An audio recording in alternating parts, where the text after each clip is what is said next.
All right, welcome to Two Sons Podcast. Slick. Damn. I know. We are going to be covering the Eye of Darkness as well as the first half or so of Plagueis in this episode. The Eye of Darkness piece will be releasing as a separate episode. Really quickly, before we get started, it would mean a lot to us if you guys would take a second to scroll down and hit that subscribe button. I sent you this text message the other day when I was about a third of the way through the book. Which, by the way, this is the longest you've ever taken to go through a book. Just saying. Plagueis? No, not Eye Plagueis. of Darkness, Oh, yes. Eye of Darkness. Yeah. We're talking Plagueis. No, All we're going to get We're starting with the good stuff. We're going to start on the good stuff. Okay. I texted you when I was about a third of the way through Plagueis that I think it might be my favorite Star Wars book that I've ever read. And I am now about 2/3 of the way through. I just got to the part where after Darth Plagueis gets wounded severely at the assault at the Order of the Candid Circle when he basically invites Sidious to Abora and starts to show him the deepest, darkest secrets of the Sith and all this stuff. And it is. I will just state it plainly. It's my favorite Star Wars book by far, and it really is this simple to me.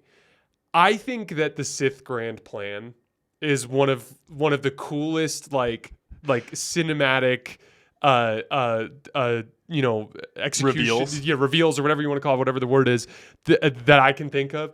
And George Lucas just did such an immaculate job. And in the movies, it captures this. In the movies, you see a lot of the surface level stuff. It kind of just happens. Like you don't understand how big of a deal it is. But you see on the surface in the movies, you see, okay, Palpatine's clearly the senator from Naboo. Clearly, they're orchestrating a conflict on Naboo that's going to move Palpatine to the forefront of the galactic kind of scene, which allows him to become chancellor. Then there's this idea of this civil war that takes place between the Confederation of Independent Systems, I think is what it's called, and then the Republic, and then essentially the Order 66 and the basically getting the Jedi wrapped up in a war and then executing Order 66, and then simultaneously Sidious working on Anakin Skywalker. That's what you see in the movies. But basically, you find out pretty quickly that the real architect of the overthrow of the Republic and the Jedi was Darth Plagueis. Darth Plagueis the Wise. It was him. Dude, and he's an absolute badass character. He's such a badass. Like, I don't know how in-depth we want to get. I don't know if this is just... If we're going Let's just go, man. We're going to do it again. We're going to do when we finish the book, we'll do a full review. But so we talked about... Plagueis at the Candid Circle. So explain what that is. Like explain that fraternity of people. Well, so basically, to make a long story short, Hugo Damask is this Mune who is the and remember the Munes are like the tall with the big flat heads and they don't have a nose and they are the banking clan people. And lawyers, like bankers and lawyers. Yeah, they run the show. The banking clan will sign your treaty, as you remember from. They run the show. Yeah, exactly. So anyway, Hugo Damask over the years has double crossed some people. And yes. The main group that he's double crossed was the Gran, who are the cows with the 3 eye stalks. excellent piece of creativity from George Lucas on that one. And by the way, like literally to the point where they have them graze and they have hooves. They do. That's basically true. Sentient I cows did with pick 3 up eyes. on that. So, but basically, they have a pod racing track on Malastare, and remember the Dugs are from Malastare as well. So the Dugs and the Gran basically live on Malastare, except for the Gran have kind of subjugated them in a lot of ways. And the Dugs are like some of the most gifted pod racers in the galaxy. But basically, Hugo Damask ends up backing Gardula the Hutt in building a new pod racing track on Tatooine, which was the first time he basically screws over the Gran. And as a result of that, it ends up kind of starting this long thing where, like, as Plagueis is lifting the Trade Federation as part of his ultimate vision of splitting the galaxy in half, he's further and further screwing up the Gran. And so the Gran basically order a double hit. Yes. And Plagueis catches the hit and finds it the one that's designed to kill Sidious. And ends up, Sidious is like, it's kind of funny because the assassins are getting ready to kill Sidious. They basically capture him and they take him to that secret tower out in the works where we always see Dooku and Palpatine kind of talk to each other. Yeah, like the more industrial complex. They of Coruscant. drag him out there, and then the Grand Pax team ends up basically like, I'm going to kill you, blah, blah, blah. And Sidious is like getting ready to like, okay, All right, fine. Yeah, Sidious is about ready to reveal himself essentially fuck shit up. Like he's like he's literally because no one knows he's a Sith yet. Yeah, and Sidious literally it's in his head, and he's like, all right, I'm gonna force push them, and then I'm gonna grab both of their tracheas and rip them out of their throats, and he's like doing all this stuff, and the next thing you know, like Plagueis' guards come in and save Palpatine. But at the same time, Plagueis is going to this like ceremony for this thing called the Order of the Candid Circle, which basically is just a bunch of super, super rich people around the galaxy that are a member of this like fraternal organization. It's like really creepy. Yeah. It's very odd. It's very, very odd. And it's part of this like other thing that he does where he goes to this island called Sojourn that's on Munilinst, where basically he takes all of these rich people out, and then he has all of these exceptional animals and beasts that live on the island, and they all go out on hunting trips and stuff. And then they do like weird stuff. Like it's like a weird weekend of debauchery for super rich people where they all just get freaky. Yeah, it's definitely a weird, and I wouldn't be surprised if there's shit like that goes on in real life. But, I'm 100% sure of it. Yeah. Not that I've been, but I'm not. I don't partake. I mean, I'm not rich enough. But, but anyway, so at this ceremony, they put these like pendants on these munes or on these people that are getting inducted, and basically Hugo Damask's number 2 is this guy named Lars Hill, and he's getting inducted, and essentially they're on what's called like the Candid Circle, which is this big granite ring. And it's this ancient building, and they're on this big granite ring that's like slightly tilted to one side due to seismic events that happened like thousands of years ago, and then they kept it like that. No, it's canted with anti-grav generators. I think. Oh, I see. But not that that's relevant. But basically, it's a big. It's like slightly sideways, yeah, and then continue on. So this basically, is like, everything's just status quo. Yeah, like they're about to induct Hill. Plagueis specifically says he's like Plagueis was overcome with a sense of achievement because he had basically stopped Pax Team's attempt on Palpatine, and he had like a second force that had tracked down a transmission that he was going to go destroy this like orbital space station, which it turns out Pax Team wasn't even there. He was down planet side. They had actually tricked Plagueis in that way as well. But what ends up happening is Lars Hill, who's Plagueis' like number 2 in command. This is probably one of my top 5 favorite Star Wars scenes. Dude. It's in a book. So one of the assassins, these Maladian assassins, they go up to Lars Hill and they just pull down on his pendant. Well, don't they put the pendant on? Yeah, they put the pendant on him, and then they pull down. So on it goes around his neck, and it literally cuts his head off. Just clean off with a one solid swoop, and then his head's lying. And on what's the floor. crazy is Plagueis goes like. Plagueis hesitates for a split second because he feels the foreboding through the Force, and he hesitates for 1 second, literally because like he can defend himself, but as soon as he does, he now reveals himself as not Hugo Damask, but as the Dark Lord of the Sith, Darth Plagueis, which is a huge deal because all of his buddies are there. There's like 40 people in the room. There's 3 dozen Maladian assassins. There's a dozen Munes. There's Sun Guard in the room. There's like 50 people in the room. So so all of a sudden all these decapitator discs are flying around. All these Munes are getting their heads cut off. Well, one literally like takes off a chunk of Plagueis' like neck and jaw and stuff.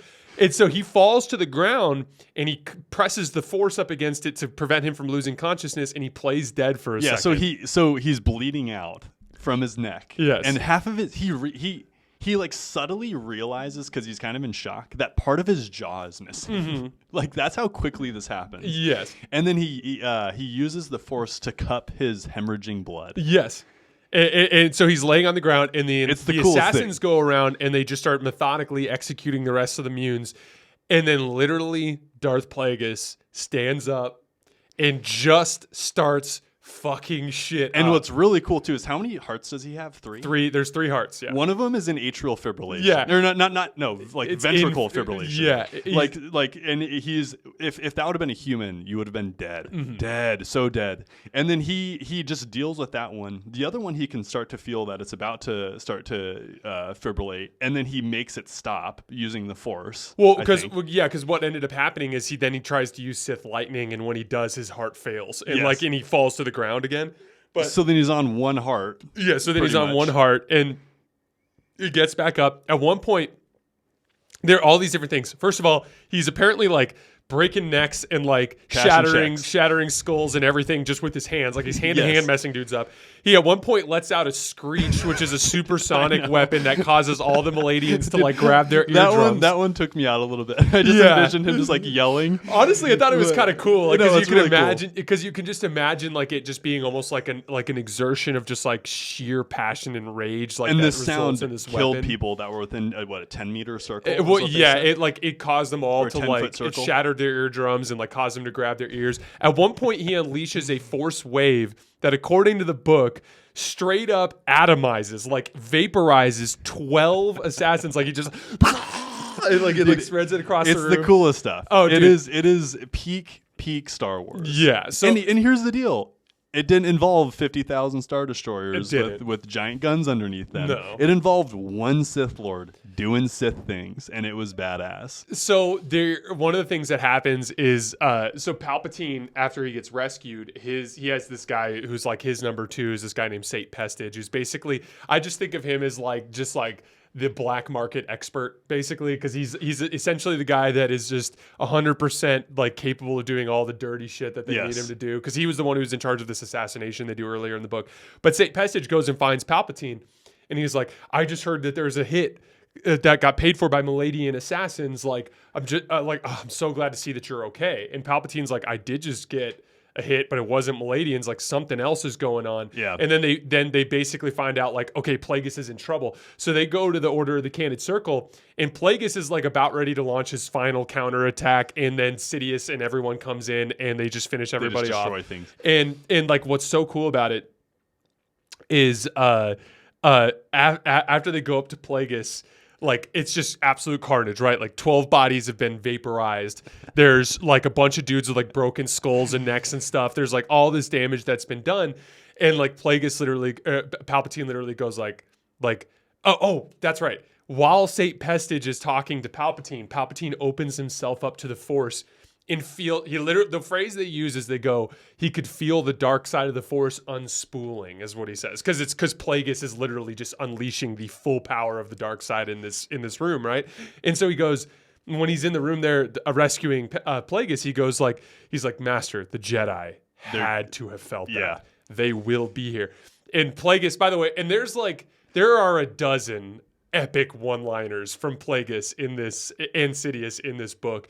But like, literally Plagueis like gurgling with his fucked up throat literally goes like, he's like, good, let them come, let them breathe in the aroma of the dark side. And he's just like this is so fucking cool. And like that's after the Sith have been in hiding for 1,000 years. Yeah. Oh, see, the scale of this is correct. Oh yeah. It is so remember good. What happens right after? It is so good. No, what do you mean? There's a lot that happens. Palpatine dude. What are you goes to talking about? Plagueis' ship and grabs Plagueis' lightsaber, and then yeah. goes to the site where they track down where the Maladian assassins were hired. And the Grand are having a celebratory dinner, and then he murders everybody in cold blood. Plagueis just literally, and at one point, the women and the children too. Everyone, they had their families there, and he just goes and just destroys everybody. And he burns the building down, and like, and literally at one point, like he's just cutting up these Grand, just like literally cutting them to pieces. And at one point, he catches a glimpse of himself in the mirror, and he looks over, and he's like, all I see is just like red hair that's like crazy. He's like strands of saliva in his mouth, and his eyes were a radioactive shade of yellow, and you're just like, holy shit, it's going down. But so because Sidious survives his assassination and basically helps rescue Plagueis, and then delivers the retribution to the Grand, basically Plagueis then lets him into like the higher levels of all of his teachings, and like did you notice? I've learned all these like random things from the because this is I think the third time I've read this book. I've learned all these like new things that I didn't catch the first time, and one of the ones that I caught was like Palpatine says that when he lands on Abora, he says like he feels a strength in the dark side that he would have only expected on like the dark side worlds like Korriban or Ziost or something like that, which is cool because it like if you think about it, like Darth Plagueis, the Sith who discovered immortality and conceived Anakin Skywalker and all these different things, like it would be a place that would be remarkably strong in the dark side of the Force, you know? And then it goes into how Plagueis starts to try and mess with midichlorians and his research. Like he devoted a solid 20 years where he only research midichlorians, and obviously this is geared towards how to extend life or how to bring life back. Yeah, he puts his arm around Sidious and he literally goes like, "This is all of this that you see here is to serve one purpose," and it's like to extend our reign indefinitely.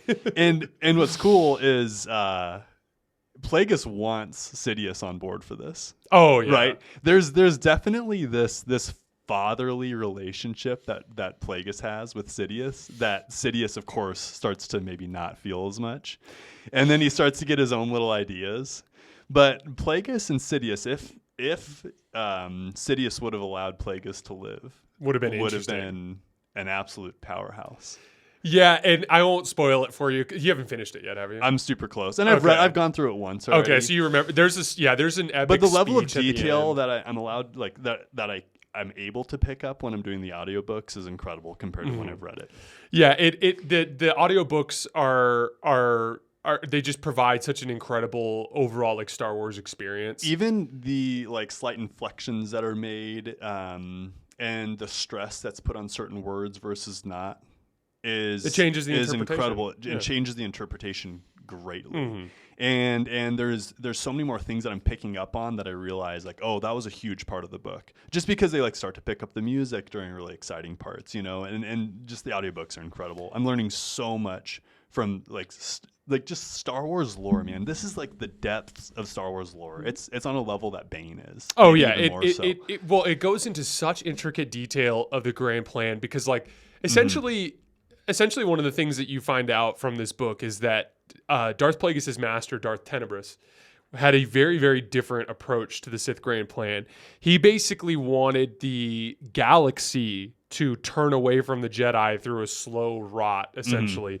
And Plagueis was like, no, we have to actually kill them. And Plagueis starts to get antsy. Yeah. And then it's so funny how they talk about the dark side as if it's alive and has desires. And you wonder, like, maybe it kind of does. But then at the end of the day, because they are so pro dark side, right? Like Plagueis and Sidious. And of course, they're dark side users. They only look at the light side as weak. Whereas, and to a lot of degrees, they're correct in a lot of the ways that they know that the Jedi are weak, right?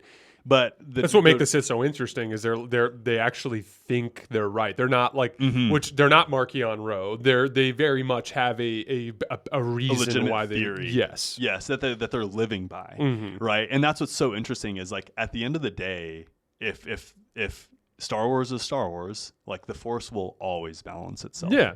And that's the true theory that the Jedi have a hard time realizing and that the Sith have a hard time realizing. But it's so cool to as you're reading the book and as you're listening to it, it's so awesome just to think about deep Star Wars. Oh yeah. It's so freaking cool. Little things like Plagueis. So basically what ends up happening is there's this conversation one day that Palpatine and Plagueis are having, I believe at Sojourn, if I remember correctly, and they're just kind of like they're basically just having like a brainstorm sesh for how to overthrow the Republic. Weird Sith things. Yeah, and the conversation, the dialogue in this book is so unbelievable. Yeah, and like literally, Sidious goes at one point. He goes like, we must make the Jedi no longer the guardians of peace and justice in the galaxy, but the enemies of peace and justice in the galaxy.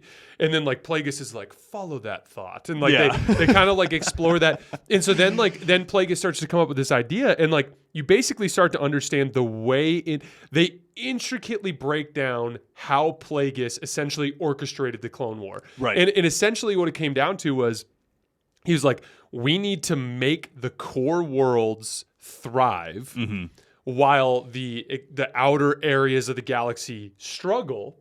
Then have like the banking clan, the commerce guilds, the trade federation, all the cartels basically is what he calls them, have them essentially be the ones that can provide the outlying systems with what the Republic can't. Because what the Republic could provide them with is like a strong economy, military protection, all these different things with their system defense forces and all this stuff. And while everyone else is poor and struggling on the outside. And so what if all these commerce guilds and trade federation and the banking clan fund and basically prop up an economy out there and then also provide them with a military force? That's how they basically cultivated the separatists. Yeah. And like, And like literally, like you can even see like they have multiple like Senate hearings that are on display in the book where they kind of demonstrate to you like how like kind of blissfully unaware the core worlds were to how dangerous the corporate alliance and how they're all just fat and happy on wealth. Exactly. And then there's like Plagueis uses the Kaminoans to create all of the animals that they hunt on Sojourn. What's the author's name again? This one James, is James what is his name? Luceno. Luceno, and he's literally one of like the top 2 or 3 Star Wars writers. He's amazing, dude. It made me appreciate the movies so much more because I didn't realize how many themes there were in the movies. Like we have Naboo. We have Palpatine and how he comes into power. We have Nubian starfighters and why those are a thing. Yep. We have Darth Maul and how he's a thing. We even get to learn about how Darth Maul gets his lightsaber and why that's a thing. Like we learn about Hugo Damask and who Plagueis actually is. We learn about Padme and where she comes from. Like we learn about midichlorians and like the deep dive theory on midichlorians. We learn about the Trade Federation and we learn about like the banking clan. Like it is so in depth. There's a breakdown of the thousand. There's Count Dooku. There's Count Dooku. There's a loose breakdown of the 1,000 years since Bane. And basically that breakdown is like Xana had an apprentice named Darth Cognis. Cognis had an apprentice called Darth Gravid. Darth Gravid had an apprentice, and Darth Gravid ended up turning to the light side and just started like destroying all of the Sith holocrons and stuff, including like they lost the ability to do essence transfer and some of these other things. And then essentially Darth Gravid's apprentice killed Darth Gravid and got wounded and had to wear like an apparatus, which is like there's this cool scene where like Darth Plagueis walks in and Palpatine looks at him because he gets fucked up at the Order of the Candid Circle, so he's wearing like this massive like respirator piece, and Palpatine's looking at him like, whoa dude, you got fucked up, you got messed up. And literally like Plagueis just drops this epic line. He's like, do you think that Darth Malik became less powerful when he was wounded by Revan? Do you think Darth Bane was weakened by his Orbalisk armor? He's like, do you think Darth Gravid's apprentice was weaker after she had to wear her mask after? And he's like, no. He's like, and soon I will become more powerful than you could possibly imagine. Like, and then so Sidious epic. Could feel him in the Force, and he's like, oh yeah, I agree. Like you're pretty strong. You're doing pretty good right now, huh? And it just the conversations, like all like when you hear Darth Tenebrous and Darth Plagueis talking about Darth Bane and their ideologies, so matter of fact. And it's so incredible, and like everything about like Palpatine becomes this incredibly interesting character as a result of this book. Yeah. I so thoroughly have enjoyed it, and what's cool about it is we're going to do something cool here. So basically, I have a guy on Twitter that I lean on a lot for some deep Star Wars lore stuff, especially in the Legends world, and he recommended a trio of books that you and I are going to read after this that are apparently 2 of them are written by James Luceno. And they follow this same thought process. So it's one called Labyrinth of Evil, which is essentially a prequel to Revenge of the Sith in the same way that Plagueis is a prequel to Phantom Menace. Then there's apparently a novelization of Revenge of the Sith, which is excellent, that we have to read. Then after that, there's one, I think it's called like Dark Lord, The Rise of Darth Vader or something like that. But it's basically a sequel to essentially cataloging like Darth Vader's initial kind of like experience as he becomes a Sith. And like I'm just really, really excited to read those. I'm excited too. I think they're going to be great. Dude, you'll have to read them to me though, because I have a hard time reading for more than 15 minutes without falling asleep. Or do they not have audiobooks for them? Oh, I don't know. I presume they don't. Hopefully they do. Hopefully they do. Hopefully they do. We'll see. But like I literally will like lay in bed and I'll read for like I'll get through a page and just fall asleep. It's challenging though, because I've been reading that Vector Prime in the Yu Zhang series, and it's been, I'm a little over halfway now, but it's been slow too. Just it's hard to find time to sit down and read. Oh, for sure, for sure. So would they be able to make Plagueis into canon if they wanted to? Is there any? Plagueis is canon. It's just the whole story is not canon. Because I know, obviously, but that story. Is there anything wrong with that story that you can think of that wouldn't mesh with our current canon Star Wars universe? It's interesting you say this because like what the problem is not the actual story of Plagueis and everything that actionably happened over the course of the book. Mm-hmm. It's more just the book has constant references to ancient Sith history. They even have a reference to Emperor Vitiate, who extended his life by 1,000 years. Like with that, that's a big that's a recent Sith storyline that came from the Old Republic video games. And so what's interesting is like I read this book. I actually just reread it like 5-6 months ago. But it's called Dark Lords of the Sith, I think is what it's called. But it's an actual canon book that follows Vader and Palpatine dealing with a small rebel cell involving Cam Syndulla. Or Cham. Is it Cham or Cam? I think it's Hera's dad. I don't know. Doesn't matter. Yeah. Cam Cham. And he tries to basically kill the Emperor and Palpatine and Vader. And what's funny is in that book sucked. And the reason why it sucked is all of the conversation between Palpatine and Vader was super boring. Yeah. Because the Lucas story group was not allowed to talk about anything.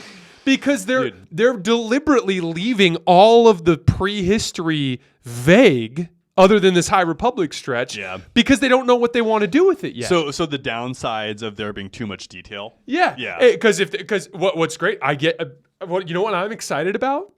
I'm excited to see fucking Palpatine and Vader talking about Darth Bane and talking about the ancient Sith line and all this stuff. I don't know if that's in these books that my buddy recommended, but I hope so because like that to me would be super interesting. That would be tight. Instead, it was just like all the conversation between Palpatine and Vader in this canon book was so vanilla and boring, and it's just like Vader's scared of Palpatine and Vader thinks about Padme every once in a while, and like just like nothing revealing at all. Yeah, nothing revealing at all, and it's so surface level, and it's just a bummer because, like, again, like this has been laid out.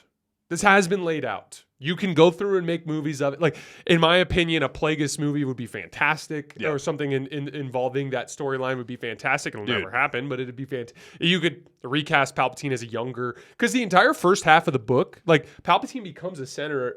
I want to believe, like right around like 29, 30. Right. Like you could tell this. We meet him when he's in college. Exactly. Yeah. You could do most of the Palpatine storyline in live action without disrupting many of the, because Naboo is ruled by a king. Mm-hmm. Padme doesn't show up in Plagueis until the very end. Right, and she's super young. She's like 12. She's a teenager. She's literally a teenager. It's like it's really interesting, and I don't want to go too much further in it because I want to we'll do a full breakdown of Darth Plagueis down the line, but I will just say like I have thoroughly enjoyed reading this book again. I cannot wait for you to hear the end of it because Sidious's speech to Darth Plagueis after he kills him is like one of the most epic. He straight up calls himself the Sithari, which is from Darth Bane, which is essentially basically the Sith's version of the Chosen One. He refers to himself as the most powerful Sith Lord who ever lived. He like straight up. That is some Sith stuff. Like he does this thing where he keeps like referring to Darth Plagueis the Wise, but in like a very sarcastic way as he's like talking shit to him. Like it's so good. It's so good. It's so good. Like there are a lot of these books. Like we're about to do the High Republic one, and like I will straight up say like don't read it. But like if you have time, get the Plagueis audiobook and listen to it. It is literally amazing. And just be ready for this. There's high excitement and then there's low excitement, which is super convoluted with like political talk. Mm-hmm. So just be ready for that. Like, but if you're interested in it, it's good though. Exactly. Mm-hmm. Like I could see how people would get turned off on and bored on that. But there's so many gems hidden in almost every single scene that if you listen closely, you'll be like, oh, I remember that from the movies, or like, oh, that's how that happened, or oh, that's who that is, and it's totally worth it to try and pay attention. Yeah, like you'll see Plagueis talking with the Kaminoans about what a clone army would be best served by from a species standpoint. how they 'Cause landed on humans. He wanted to use this species called Yinchori because they were like really warlike species, but they could never figure out how to like properly control them. Well, and they were force. They were force resistant. Yeah, they were like the Yosemilari or whatever they're called, in the sense that like if you get a group of them together, they push away the force, and so they thought that would be a perfect way to kill the Jedi. Like, but there ended up being like too rogue almost. Yeah, they were too violent, too unpredictable, and so they end up landing on humans. But like there's a point where like. Plagueis is like, yeah, I'm going to be training San Hill, who's Lars Hill's son. He's like, I'm going to train him to become the head of the International Banking Clan. And Palpatine goes like, why do we need the International Banking Clan? And Plagueis like straight up says like, he's like, the agenda of the galaxy now for us is war. And it's like basically the first time Plagueis tells Palpatine like, I am going to orchestrate a war. Right. And what he says is like, I need the International Banking Clan to basically fund all of this on the separatist side. And that's basically the direction that he goes. But there are dozens and dozens of examples of that break down essentially how the Clone War essentially took shape. And it is so intricately detailed, and honestly, it's like one of the great achievements of Star Wars is just how detailed that is. It is a true holocron. Or holocron Holocron holocron of Star Wars material. of data. Yeah.